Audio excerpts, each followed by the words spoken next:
Arrest అయిన Priyanka. Details చూస్తే తెలంగాణ సాధన 60 ఏళ్ల దీర్ఘ పోరాట ఫలితమని, ఆ స్వరాష్ట్ర కలను నిజం చేసిన నాయకురాలు సోనియా గాంధీ అని సీఎం రేవంత్ రెడ్డి భావోద్వేగంగా స్మరించారు.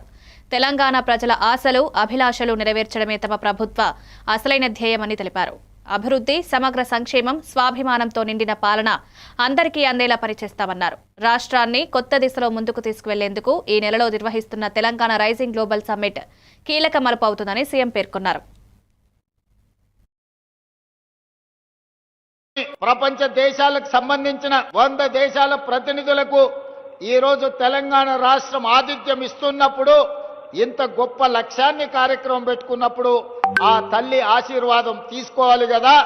కన్న తల్లితో సమానమైన సోనియమ్మ ఆశీర్వాదం తీసుకొని ఈనాడు ఉక్కు సంకల్పంతో ఏ ఆకాంక్షల కోసం, ఏ అభివృద్ధి కోసం, ఏ సంక్షేమం కోసం సోనియా గాంధీ గారు తెలంగాణ రాష్ట్రం ఇచ్చిండ్రో ఆ తెలంగాణ రాష్ట్రాన్ని అభివృద్ధి పదం వైపు నడపడానికి, ఆ లక్ష్యం వైపు సాగడానికి సోనియమ్మ ఆశీర్వాదం తీసుకొని మల్లికార్జున్ ఖర్గే గారు, రాహుల్ గాంధీ గారు, ప్రియాంక.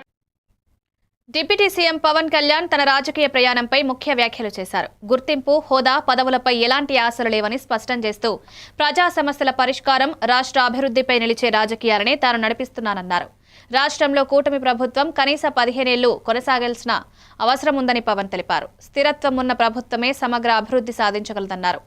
ఆంధ్రప్రదేశ్ కూటమి మోదీ నాయకత్వంలోని కేంద్ర ప్రభుత్వానికి కీలక బలంగా మారిందని పవన్ పేర్కొన్నారు.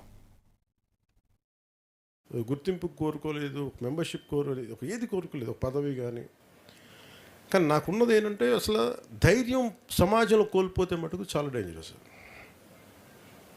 5-6 మంది రౌడీలు వచ్చేసి సమాజాన్ని భయపెట్టేస్తాం. నువ్వు నా నియోజకవర్గంలో సాక్షాత్తు ఒక 3 సార్లు ముఖ్యమంత్రిగా చేసినప్పుడు చంద్రబాబు నాయుడు గారు ఒక నియోజకవర్గానికి నువ్వు రాలేవు, అడుగు పెట్టలేవు అంటే అది ఏమని అనుకోవాలి? అది ఎందుకంటే అది ఒక చంద్రబాబు గారికి జరిగినట్టు కాదు. ప్రతి ఒక్కరు రేపు పొద్దున పంచాయతీలో ఉండి ఇంకో వ్యక్తికి జరగచ్చు. నువ్వు పోటీ చేయలేవు పంచాయతీలో కదా, అది జరుగుతుంది. పంచాయతీల్లో పోటీ చేయడానికి భయపడ్డారు పోయినసారి. అంటే ఒక్కడికి ఉంటే అది వాడి కోపం, ఒక 10,000 మందికి వస్తే అదొక సమూహం తాలూకు శక్తి. అది సో అలాంటి సమూహాన్ని మనం ప్రతి ఊర్లో పెట్టుకుంటూ వెళ్తే ఈ రోజున కూటమి ప్రభుత్వం ఇంత బలంగా